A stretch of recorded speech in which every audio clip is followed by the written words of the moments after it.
inviting me. I think all over Canada there's become a recognition that there are people in inadequate housing. The Wellesley Institute estimates that 300,000 are homeless across Canada and that 3 million people are living in housing that they can't afford. In other words, they're stretching their budgets and could lose that housing. And also 3 million who live in substandard housing. So if we add up those figures, it comes to almost 18% of our population has housing issues. The problem is more evident in big cities where we see homeless living on the streets. And we often assume that those who camp over subway grades are mentally ill, and that is what the media tend to tell us, and perhaps that's correct. They could be mentally ill, they also could have addiction issues, or they could have fallen through the cracks of our safety welfare net. If you're a male and you are unemployed and turn to OW, which is Ontario Works, which would be considered welfare, I think the amount you would get over 1 month is $525. One chap here in Collingwood rents a space, who receives that amount of money, rents a room for $475. So he certainly doesn't have much to live on after he pays his rent. But Collingwood is not alone in this issue, clearly. My perspective is coming from Home Horizon, which is a transitional support program for women and children. It actually came out of an ecumenical group, including people from All Saints and St. Mary's and the Presbyterian Church and Trinity, as well as from the Simcoe County Alliance to End Homelessness. Both groups sort of came to the same conclusion, that housing is a big problem in our area, and that it actually is creating poverty. One of the issues is that people who are paying high rent on a low income get to the point where they're paying their rent and their utilities, but they don't have enough money left for food or for clothes for their children. So over the last few years, we've seen quite a number of people going to the food bank, requesting money from St. Vincent to call for food because they are truly in need. All Saints, Trinity, and the First Presbyterian Church all now have community dinners once a month. They've organized them on different weeks so that some of these families can have a hot meal once a week. And that's a real boon for those families.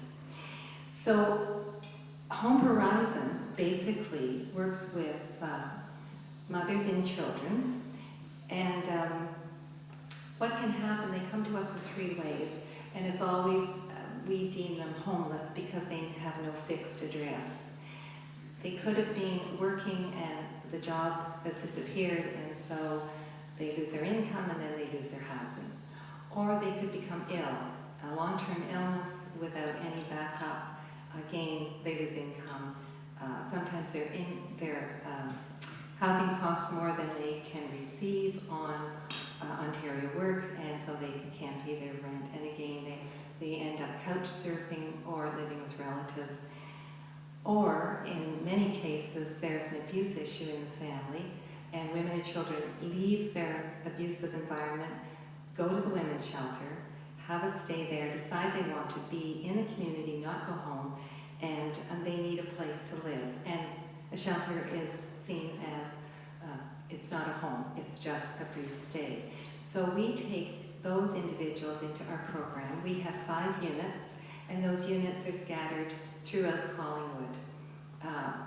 What we've done is we have leased housing units from landlords, and they're all private landlords, and we sublet to our clients. And the clients, we have some subsidy money from the county who support us, and the clients pay what they can towards the rent, and then we have the subsidy, and if we have to add money to that to make up the difference, that's what we do. And we have a trained social worker who works with our clients. It's kind of shocking when we really look at some of the people we've worked with. We've had 4 people who have been living in cars. One was a man who came to us because he didn't know what to do. And when you work with people, even though your program is for women, it's pretty darn hard to turn somebody away who's male because he doesn't fit your criteria. And I've got to say, Doris has been really good with that. Doris Sensenberger is our executive director, and she does the best she can to get the person to the resources they need. One of the women she worked with would not come into our program, insisted on living in her car, and Doris did get her, went to the county and got her a single unit for her with a rent geared to income subsidy, which we all were celebrating that because nobody should be living over the winter in a car. So we have a two-pronged approach to housing, affordable housing. Home Horizons approach is to help the individual look at what their needs are, what their strengths are, point them in the future, to the future, and get them ready to go back into the community after they've been with us for a maximum of 12 months, and most of them stay 6 to 7 months, and get them back into the community with perhaps they've done some retraining, perhaps they have finished their high school, there's sometimes court work that has to be done, or there are other issues, sometimes child behavior issues that need to be addressed.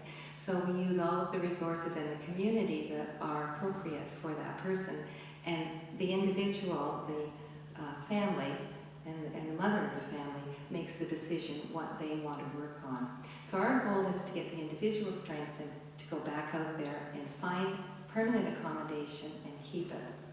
The other approach, and I guess I want to talk a little bit about this today, is the importance of being aware of this issue and actually advocating with various levels of government so that there is a general awareness of this issue. You know, the town of Collingwood has been great. They've really supported the units that were put up on High Street a year and a half ago. Those were affordable housing units, and the funding came from the provincial and the federal governments. We also had a private investor who had a piece of land, and he took on building those units. He had subsidy for 18 of them, and then he built 14 that were market value.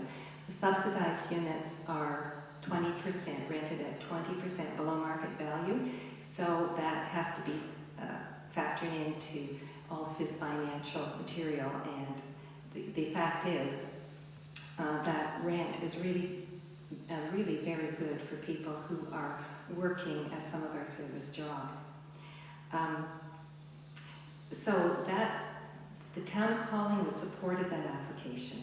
In fact, I think the first 12 units that were requested, and I see someone sitting here who was pivotal in that, requesting those from the county and the federal provincial agreement, that happened through the town of Collingwood, supported by the present council that's now going out of power, and then supported by staff to get that to happen. No money came from Collingwood taxpayers for that. That was basically covered by the upper level tier grants plus the private investor.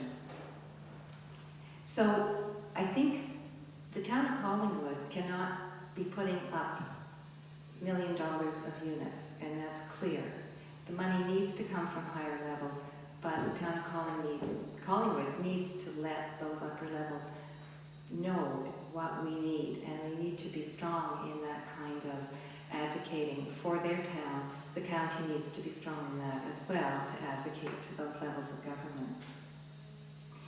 So from the families we deal with, what we know is that when you don't have enough money for rent, you have to look long and hard for those landlords who are amenable to having you come and know that you are on perhaps OW or disability pension. what's happening in our community and in Canada is that the bell curve that reflects the population has changed its shape over time. It used to be that it was sort of a regular bell curve that was people with low income here with a big hoop. This would be the average income and then a high income. And what's been happening is that the curve has been skewed more and more to more income in fewer hands, so that there is significantly more disposable income ending up in fewer households. And in our community in particular, because we seem to have quite a few privileged people, I guess one would say, living in our community, and certainly visiting our community for weekends and eventually wanting to retire here. So we have lost, the other fact is that many of the industries have moved out of town, and so our mainstay of income for many families is now the service industry. And that industry is essential to our community's success. But we also need to accept that those people in service industry don't earn sufficient money for the average rents. And I want to clarify that. I think if you're a single person and you are just looking after yourself and you have a service industry job, you have more likelihood of being able to balance your books. Or if it's a couple both in the service industry. But if you are in a position where you have children, it's more difficult. And if you're a single parent with children, it's very hard indeed to find, to be able to balance your books. So there are some ideas that we could think about in terms of alleviating the problem. We certainly, the town of Collingwood, and I think the Affordable Housing Task Force is looking at this and has discussed this over time, could develop and probably should develop a land bank for future projects. If money is coming from other sources, we need to be prepared to have property available so that that money can be used to build on something that's local and that's appropriate.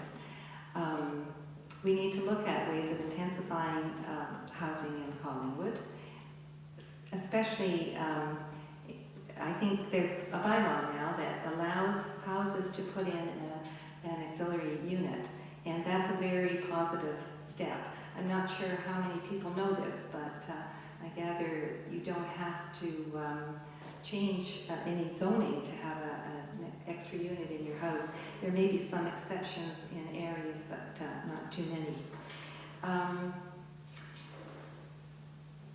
Foremost, I guess we have to accept that we need additional affordable housing and that it's essential to our community.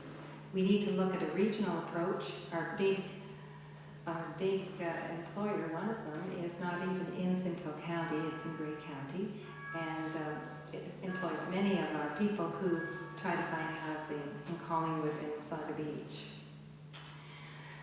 So the factors that need to be addressed. When we look around Collingwood, we see very few buildings that offer rental accommodation, very few new ones in particular. And one of the reasons is that building and renting residential units could be considered a risky venture.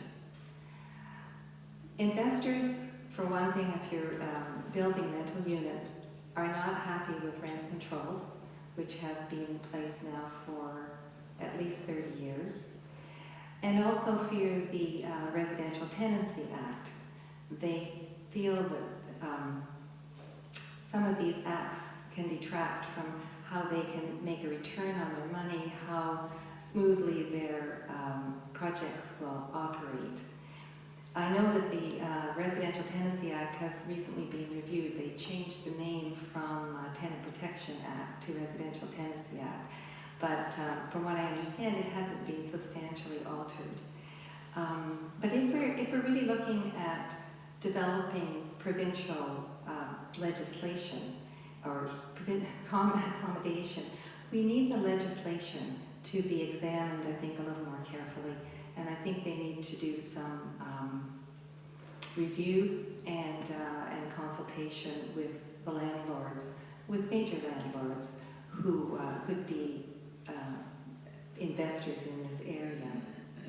But one of the things that Canada really lacks is a national housing strategy.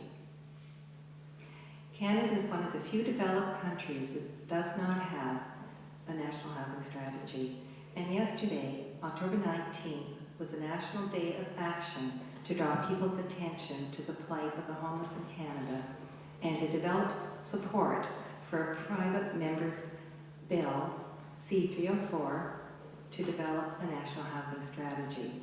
This is a bill that was brought up by Libby Davies of the NDP, and the NDP and the Liberals are supporting this. Yesterday was called Red Tent Day. Now, I didn't watch the news. I don't know if they got a lot of red tents on Parliament Hill or not, but that was the goal, was to get some attention to the issue. And what's happening is that they are requesting people to write their MPs to support the bill, especially Conservative and Bloc Québécois MPs, since those two parties have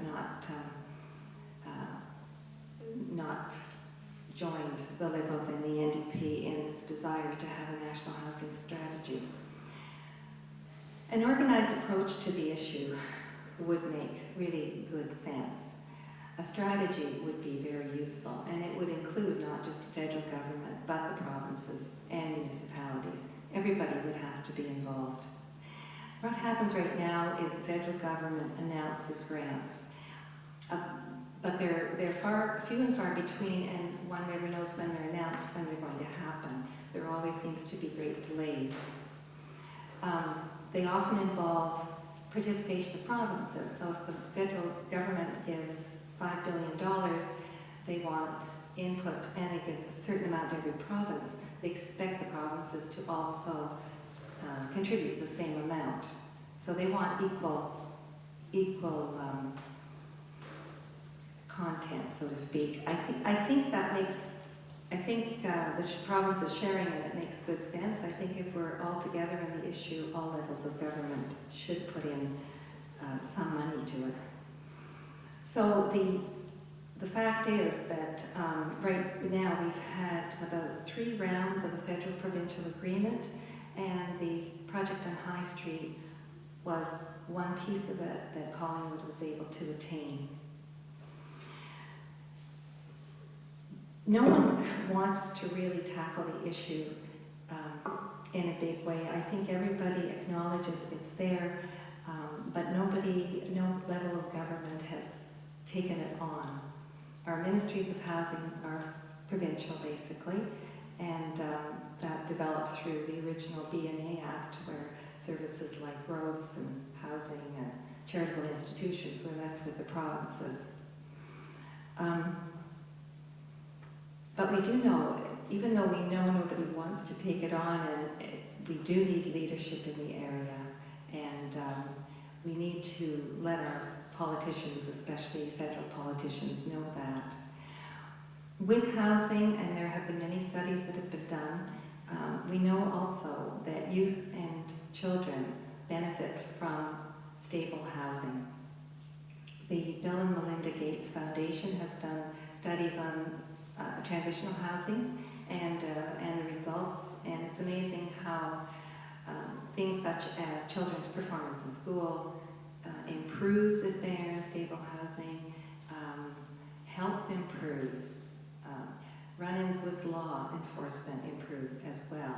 So give a family a home that they can feel at home in, and they will live more comfortably and happily. So, as it stands right now, grants and programs from the upper tiers of governments to produce affordable housing are in the works. We always wait for the next one and hope that something will come through to us. And we hope also that the government will see fit to fast track affordable housing situations or grants when they are coming through.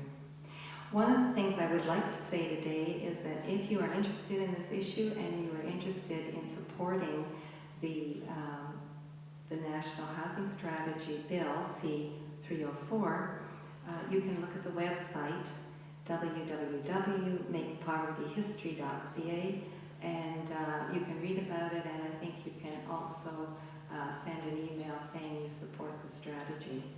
And if you can't find that, you can Google Bill 304 for more information. That's how I found the Make Poverty History website, actually. Well, I think we have reached our time limit. I want to thank you for listening to this issue, listening to me speak on this issue. It's one that's a passion for some of us. We feel that it's perhaps not as well understood in some circles, and it needs to be understood because it does impact on many people in the community.